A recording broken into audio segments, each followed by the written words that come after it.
રેલવેનું સપનું ક્યારે સાકાર થશે તે વાત પર પ્રશ્નાર્થ છે, પરંતુ તેના સર્વેમાં પણ વિરોધના વંટોળ જોવા મળે છે અને આવું જ કંઈક જોવા મળ્યું વડોદરામાં।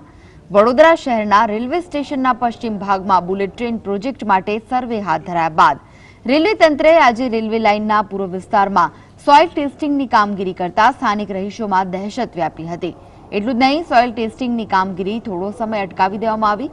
સ્થાનિકોની માંગ છે કે બુલેટ ટ્રેન પ્રોજેક્ટને અંડરગ્રાઉન્ડ કરવો જોઈએ। હાલના રેલ ટ્રેકથી 200 મીટર જેટલો વિસ્તાર બુલેટ ટ્રેન માટે ફાળવવાનો છે, જેને લઈને મોટી વસાહતો અને સોસાયટીઓને તોડી નાખાશે, જેથી સ્થાનિકો વિરોધ કરી રહ્યા છે। જેમાં અકોટા ગામના સ્થાનિકોએ તો રેલવે ટ્રેક નજીક પહોંચીને બુલેટ ટ્રેનનો વિરોધ કર્યો હતો।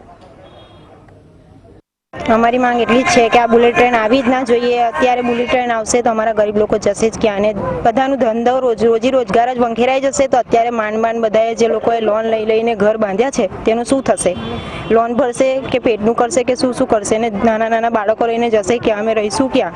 શું કરીશું? એ વિચાર્યું છે સરકારે અમારા માટે? કંઈ વિચાર્યું છે એવું કંઈ? હવે સેન્ટ્રલ ગવર્મેન્ટ દ્વારા પ્રોજેક્ટ જ્યારે લાવવામાં આવ્યો છે તો અહીંયા જે લોકો રહે છે એમને કોઈને પણ વિશ્વાસમાં લેવામાં આવ્યા નથી ને કોઈને પણ પૂછવામાં આવ્યું નથી કે અમે આ પ્રોજેક્ટ લાવીએ છીએ, એનાથી તમને કોઈ તકલીફ પડશે તો તમે એનું શું વળતર લેશો, ઓલ્ટરનેટિવ શું મળશે, કશું જ કોઈને કંઈ ખબર નથી। એટલે કે લોકોને અંધારામાં રાખીને આ